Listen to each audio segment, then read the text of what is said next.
Welcome to the ArmaniTalks YouTube channel. I'm your host, ArmaniTalks. In this channel, I'm covering communication skills for you to level up your way with words and become much more articulate. In today's episode, we're going to be breaking down ghosting. Ghosting is when there's an abrupt end to a communication without so much as a goodbye. And typically, the person who is getting ghosted is going to be in this state of shock. They're going to be thinking, what? I could have sworn that the interaction was going so well. I was vibing with you. I thought you were vibing with me. What happened? And often, this person may even get angry. They may send a big block paragraph thinking, oh, you want to ghost me, huh? They hit send. In the initial stages, they feel good. But later on, they feel regret. The purpose of today's talk is to not teach how to never get ghosted again. I think that's a very poor strategy, especially considering how advanced communications technology has gotten in this era. It's easier than ever to ghost someone. So you should look to your left, you should look to your right, and you should assume that those people have gotten ghosted at least 5 times in their life. The strategy that we're going to be adopting in today's talk is to accept ghosting and build a positive perception regarding it so we can use this as a workout to improve social skills and build abundance mentality. If you're ready and excited for today's talk, go on and drop that like for me right on below. Roughly around 2020, I had a friend who was going to be speaking at this coffee bar. And he came to me and he's like, hey, Armani, I need you to bring 5 people to this event this Friday because the host said if I can't pack or fill up this entire bar, what's going to happen is that she's never going to allow me to speak at her location again. Now, this is a guy that is normally always giving other people favors, and he rarely asks for favors. So I was like, of course, man. I'll bring 5 people. That Friday, I bought my 5 people, and this guy was smart. He told his other friends to bring 5 people as well, and this coffee bar was packed. See, with public speaking, often one of the things that you may think is exhilarating is when the speaker is speaking in front of this big stadium. But something else that's equally as exhilarating is when it's a small location, and this small location is filled up with people. There's this electricity in the room, and all these people, we were in that same mindset. We all wanted this person to succeed. He felt the energy, he felt the electricity, and he gave a speech of a lifetime. After he was done, I go to him and I'm like, man, I want this feeling too, man. I need you to talk to the host and see if she can get me to speak at this coffee bar. And he's like, of course, man, I'm going to help you out. The host was roughly 40 years old or so. She's 5'2", a heavy woman with a pretty face, blonde hair. Her name is Jennifer. So my buddy starts talking to Jennifer, and they're over here chit-chatting. You ever had that one moment when you knew that people were talking about you in a good way? They're over here looking at you, smiling a lot, and eventually they're like, come here, come here.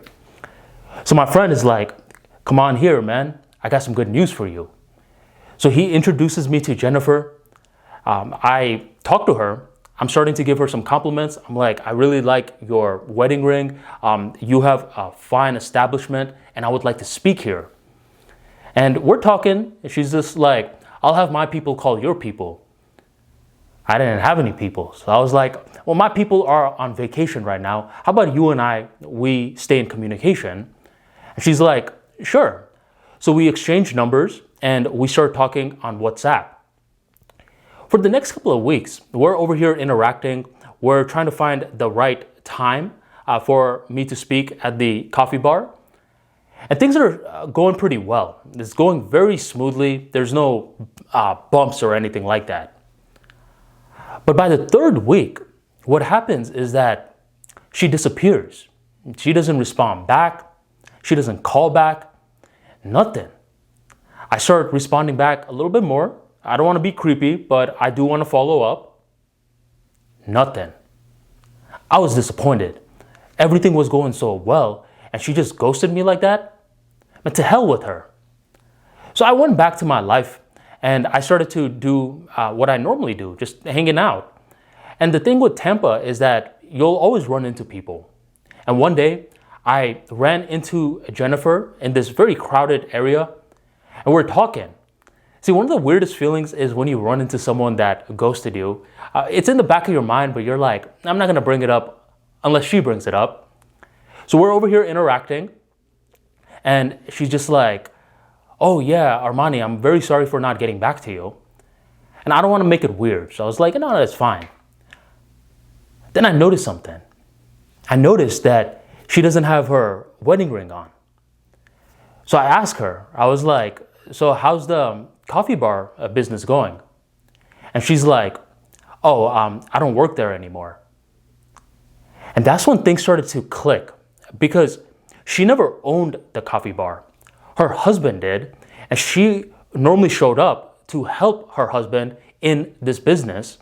So since the ring was missing, that means she most likely didn't work in the business, and that's why she ghosted me. Most likely, she was going through this divorce the same time that she was no longer responsive to me. And I'm sure that during a whole divorce and everything, it's a pretty painful scenario to be in. And priorities start shifting.